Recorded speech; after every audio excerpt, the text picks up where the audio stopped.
Hello students, उड़ान centre की इस वीडियो में फिर से स्वागत है। हम लोग इसमें हिंदी के मोस्ट इम्पॉर्टेंट एमसीक्यूज़ को देखेंगे, जिसमें हमारे सिलेबस का पहला चैप्टर सूरदास। इसमें पहला क्वेश्चन है, सूरदास की भक्ति भाव किस भाव की है?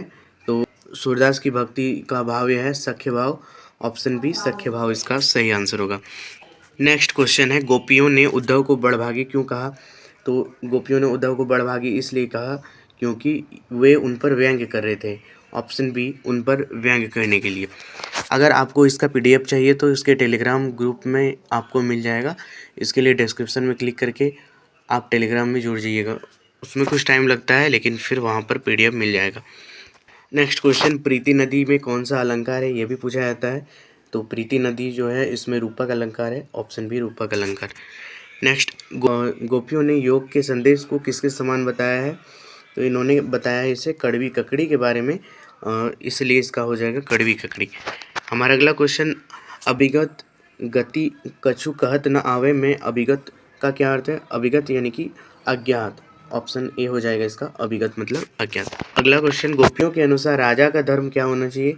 जो राजा का धर्म होना चाहिए वो होना चाहिए प्रजा को न सताना। कृष्ण उद्धव के माध्यम से गोपियों को सता रहे थे, तो इसलिए हो जाएगा प्रजा को न सताना। हमारा अगला चैप्टर लक्ष्मण परशुराम संवाद। इसका पहला क्वेश्चन, परशुराम ने लक्ष्मण को क्या करके डराया? तो उन्होंने फरसा दिखाकर डराया था, तो इसका होगा ऑप्शन बी फरसा दिखाकर। हमारा अगला क्वेश्चन, कोहिक ऋषि किसे कहा गया है? कोहिक ऋषि कहा गया है विश्वामित्र को। ऑप्शन ए होगा विश्वामित्र। नेक्स्ट क्वेश्चन, परशुराम के अनुसार कुंभड़ बतिया यानी कमजोर कौन नहीं है? तो इसमें लक्ष्मण कुंभड़ बतिया नहीं है, यानी कि ऑप्शन बी लक्ष्मण। हमारा अगला क्वेश्चन, लक्ष्मण ने परशुराम के किस स्वभाव पर व्यंग्य किया है? क्रोध और बड़बोलेपन पर व्यंग्य किया है, तो इसका हो जाएगा ऑप्शन बी क्रोध और बड़बोलेपन। अगला क्वेश्चन है, शिव का धनुष तोड़ने पर परशुराम ने किसका शत्रु बताया? इन्होंने कहा कि ये सहस्त्रबाहु के शत्रु हैं। ऑप्शन ए सहस्त्रबाहु इसका आंसर हो जाएगा। हमारा अगला चैप्टर आत्मकथ्य, जिसका लेखक जयशंकर प्रसाद है। इसमें पहला क्वेश्चन, प्रसाद जी ने थकी हुई पथिक किसे कहा है? इन्होंने थकी हुई पथिक कहा है अपने दुखों को, यानी ख नंबर। ऑप्शन बी अपनी व्यथा यानी दुखों को, ये वाला ऑप्शन हो जाएगा करेक्ट आंसर। अगला क्वेश्चन है, कवि के अनुसार नीले आकाश में अनगिनत लोगों ने क्या लिखा है? अनगिनत लोगों ने अपनी इतिहास लिखा है, इसका हो जाएगा ऑप्शन बी इतिहास जीवन गाथा। अगला क्वेश्चन, मुरझाकर गिर रही पत्तियां किसका प्रतीक है? ये प्रतीक है जीवन की नश्वरता और निराशा का। तो इसमें कवि बताए कि जीवन की नश्वरता और निराशा को कि किस तरह से ये मुरझाकर गिर रही पत्तियां। अगला चैप्टर है उत्साह या और अट नहीं रही है से। बादलों के भीतर क्या छिपा है? बादलों के भीतर छिपा है वज्र यानी कि कठोर शक्ति, इसका हो जाएगा ऑप्शन बी वज्र यानी कि कठोर शक्ति। हमारा अगला है विकल्प का क्या अर्थ है? इसमें विकल्प शब्द आया हुआ है, इसका मतलब होता है बेचैन। ऑप्शन ए बेचैन। फागुन मास में पेड़ों की डालियाँ कैसे हो जाती है? ये जो फागुन माह होते हैं, इसमें जो पेड़ों की डालियाँ हैं ये पत्तों से लाद दिए गए हैं, यानी कि ऑप्शन बी पत्तों से लाद दिए गए हैं। ठीक है, इस टाइम पर पत्तों से लाद दिए जाते हैं। हमारा अगला चैप्टर दंतुरित मुस्कान से। इसमें कहा गया है धूली धूसर किसका प्रतीक है? यहाँ धूली धूसर जो है ये नन्हे बच्चे का प्रतीक है। ऑप्शन बी नन्हे बच्चे का। अगला क्वेश्चन है, कवि ने बच्चे की मुस्कान को दंतुरित मुस्कान क्यों कहा है? क्योंकि उसके नए नए दांत निकल रहे थे, इसलिए दंतुरित मुस्कान कहा है। जिसका ख होगा यानी ऑप्शन बी उसके नए नए दांत निकल रहे थे। अगला क्वेश्चन, फसल को कोटि कोटि कंठों के श्रम का दान क्यों कहा गया है? तो फसल को कोटि कोटि कंठों के श्रम का दान इसलिए कहा गया है क्योंकि इसमें लाखों किसानों की मेहनत है। ऑप्शन बी होगा इसमें लाखों किसानों की मेहनत। हमारा अगला चैप्टर है संगतकार, जिसका लेखक है मंगलेश डबराल। इसमें पहला क्वेश्चन पूछा जाता है, स्याही का अर्थ संगीत में क्या है? तो यहाँ पे स्याही का जो अर्थ है वह है गीत की मुख्य पंक्ति। ऑप्शन ए होगा इसका गीत की मुख्य पंक्ति। अगला क्वेश्चन है, संगतकार गायक को क्या याद दिलाता है? जो संगतकार है वो गायक को याद दिलाता है उसका बीता हुआ समय। ऑप्शन बी उसका बीता हुआ समय, जो सीखने का दौर होता है, संगीतकार ये याद दिलाता है।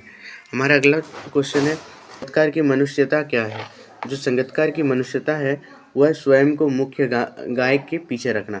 इसमें संगीतकार के पीछे पीछे इसमें गायक के पीछे पीछे संगीतकार चलता है, इसका हो जाएगा स्वयं को मुख्य गायक से पीछे रखना। हमारा अगला चैप्टर नेताजी का चश्मा से पहला क्वेश्चन पूछा जाता है, हालदार साहब को कस्बे की कौन सी बात अच्छी लगती थी? अच्छी ये लगती थी कि मूर्ति के प्रति देशभक्ति। अगला चैप्टर चश्मा किसका प्रतीक है? ये जो नेताजी का चश्मा कहानी में चश्मा किसका प्रतीक है? ये प्रतीक है देशभक्ति और उत्तरदायित्व का। ठीक है, ऑप्शन बी, देशभक्ति और उत्तरदायित्व का। हमारा अगला क्वेश्चन, पान वाला कैसा आदमी था? पान वाला जो था वो काला, मोटा और खुशमिजाज आदमी था। ऑप्शन बी होगा इसका, काला, मोटा और खुशमिजाज। नेक्स्ट क्वेश्चन, नेताजी की मूर्ति किस वर्दी में थी? यह थी फौजी की वर्दी में। ऑप्शन बी होगा इसमें, फौजी की वर्दी। हमारा अगला चैप्टर आता है बाल गोविंद भगत, जिसका लेखक है रामवृक्ष बेनीपुरी। इसमें पूछा जाता है कि बाल गोविंद भगत की क्या उम्र थी?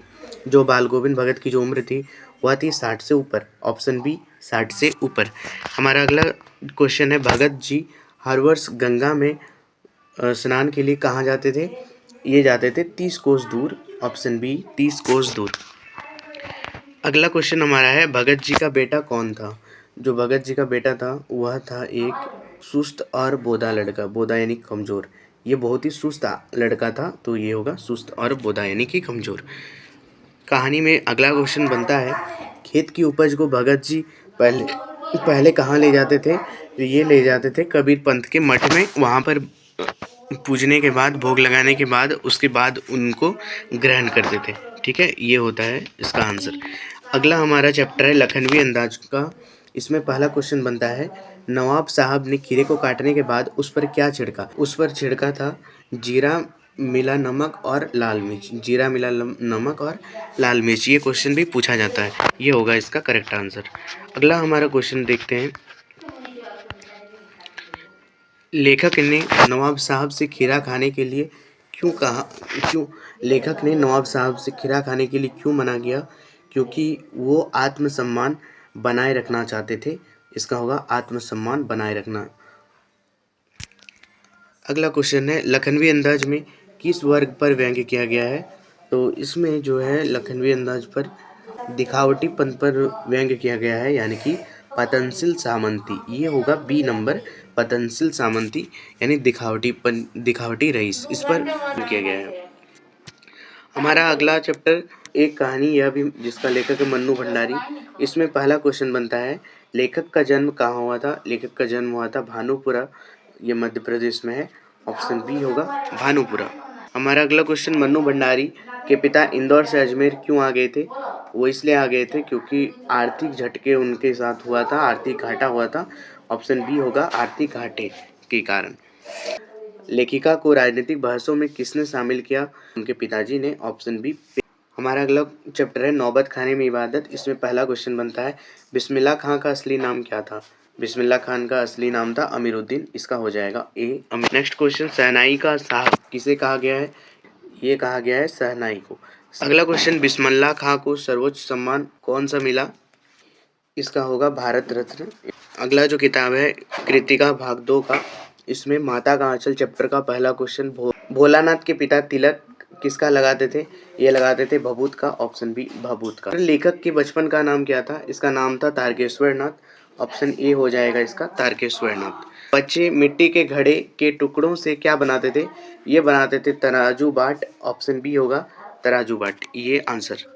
हमारा अगला चैप्टर जॉर्ज पंचम की नाक से। इसमें पहला क्वेश्चन बनता है, रानी एलिजाबेथ के दर्जी को क्या चिंता थी? उनको चिंता थी कि रानी कौन सा सूट पहनेंगी, यानी कि ऑप्शन बी, रानी कौन सा सूट पहनेंगी। इसके बाद हमारा अगला क्वेश्चन बनता है, पूरे भारत में किसकी नाक गायब थी? तो वो गायब थी जॉर्ज पंचम की, है ना। ऑप्शन बी होगा जॉर्ज पंचम की लाट, यानी कि इस मूर्ति की नाक गायब थी। हमारा अगला चैप्टर है सानासानी हाथ जोड़ी। इसमें पहला क्वेश्चन बनता है, गंगटोक शहर की सुबह, शाम और रात कैसी थी? तो ये थी अत्यधिक सुंदर थी, है ना। ऑप्शन बी होगा अत्यधिक सुंदर और सम्मोहक। अगला क्वेश्चन, लेखक ने हिमालय की तीसरी सबसे ऊंची चोटी कौन सी देखी? इस कविता के अनुसार इन्होंने कंचनजंगा को देखा था। ऑप्शन बी हो जाएगा इसका आंसर, कंचनजंगा। हमारा अगला है पहाड़ी औरतें क्या काम कर रही थी। इस कविता के अनुसार पहाड़ी औरतें पत्थर तोड़ रही थी। ऑप्शन बी हो जाएगा इसमें, पत्थर तोड़ रही थी। इसमें कुछ इंपॉर्टेंट ग्रामर भी पूछे जाते हैं, ग्रामर के क्वेश्चंस, जिनमें से कुछ क्वेश्चंस बार बार पूछे जाते हैं, तो उनको भी देख लेते हैं।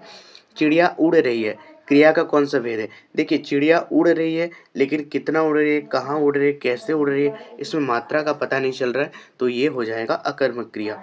इसका होगा अकर्मक क्रिया। अगला क्वेश्चन, राधा पत्र लिखती है, इसमें कौन सी क्रिया है।